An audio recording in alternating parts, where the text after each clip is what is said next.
eenyutu hubate yemmuu manaa baanee nama xiqqoo taanee hunduu dadhaboota humna qabnan seene situmna nuu ta'ee nu oolchita ajjabbii nu tolsi qabneerraa atis ol nu qabi. Dimimmisaan baane ifa kee abdannee gufuus hin sodaanne nu oolchita jennee faffacaanee nafne geenyeerra sassaabbii nu tolsi qabneerraa ol qabii nu dhaabi. Nu tolsi qabneerraa ol qabii nu dhaabi. Karaatti hafna seene jalqabneen xumurruu akka yaada diinaaf kanayyuu nagarruu osoo diinni aadee nu liqimsuuf yaaduu nu mana isaa jaarraa ofumaa nu gaadu. Yoo barbaade jaarsaa yoo fedhes daa'imaa maqaadhaan waameetu akeeka isaatti hima. Inni umurii ilaalee daa'iman tuffannee ati luba jedhees Eelii immoo erganne. Saamu'eel daa'ima garraamii akka ijoollee Eelii inni hin barrehamii sodaa waaqaa beekaa gad of qabee bulaa iddoo aarsaa sana sonaan tajaajilaa.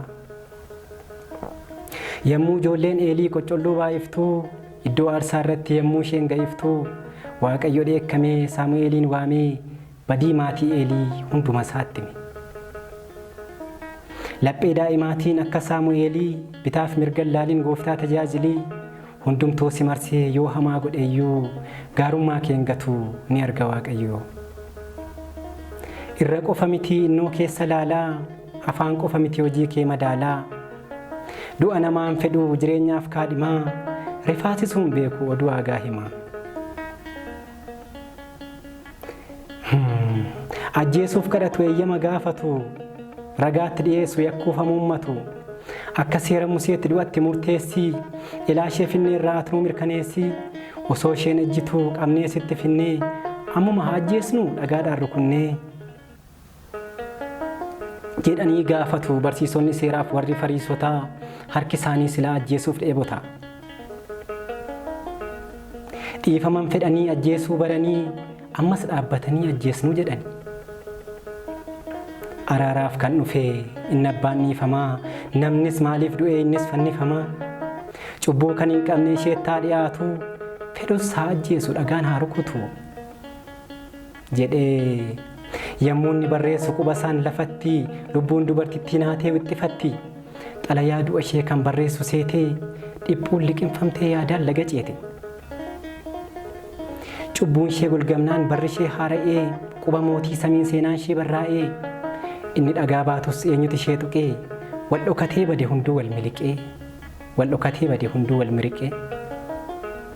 Kunoo gooftaan akkas jedhee labsii nagaa baasee lubbuu abdii kutteef burqaa agaa yaasee ati nagaan galii hin duutu mucaa koo cubbuu kan hin qabne hin jiru nam tokko. Qubni isaa qulqulluun hammeenyaan katabduu yoo waan gaarii malee barreessuun jalqabduu hundumtuu dhaabbatee dhaaf eegaa nagaadhaan geggeessaa qubni qubeen nagaa nagaadhaan geggeessaa qubni qubeen nagaa. Akka quba gooftaa qubni nagaa eessaa bakka isheen barbaade maalootti nageessaa ilaali quba keemee maalfaa barreessaa araara buusamoo nageenya balleessaa. Osoo qubni nagaa jiraatee duriyyuu qubeen nagaa qaba hin komatamuyyuu qubni nagaa dhabee waan dabaa barreessee qubee garraamtittii maqaa ishee balleesse. Anaani qubee koo maqaa si balleessu waan namaa coranii si umaan barreessu qubni eebba qabu waan hundumaa tolchaa waan gaarii barreessee lubbuu du'a oolchaa akka quba gooftaa waan gaarii katabaa warra cubbuun cabse fayyinaaf ol qaba. Bookee osoo tufuu gaala soo liqimsuu soba mimmiidhagsee haqa soo dhidhimsuu mee eenyutu jira eenyutu qoma dhiibaa eenyutu qulqulluudha eenyutu nagaa qabaa soo madaalliin dhufee hunduurra kaa'ame eenyutu fudhatamaa yoona hundoo gatamii.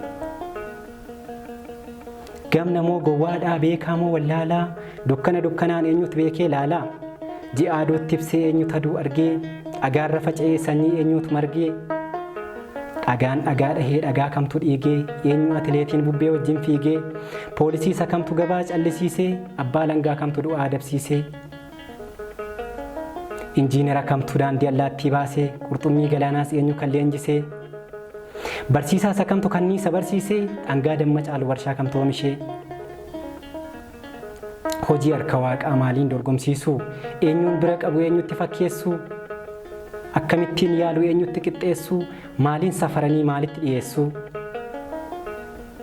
kana yommuu yaadu yaadni koo qaari'ee gaara ogummaa yaabee duumessa ari'ee qilleensa abootee addeessa gaadi'ee hundayyuu dadhabee bakkatti deebi'e.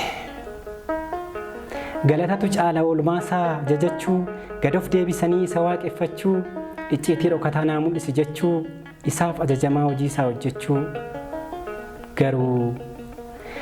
garuu eenyutu hubatee eenyutu isa baree silaamaaf gufataa hundumtuu dabaree dhaqaa gala dhagaan akkamiin dhahamuu hubannoodhaan malee kun biraan gahamu. Garuu eenyutu hubatee eenyutu isa baree silaamaaf gufataa hundumtuu dabaree dhaqaa gala dhagaan akkamiin dhahamuu hubannoodhaan malee kun biraan gahamu. Galanni Waaqayyoof haa ta'u.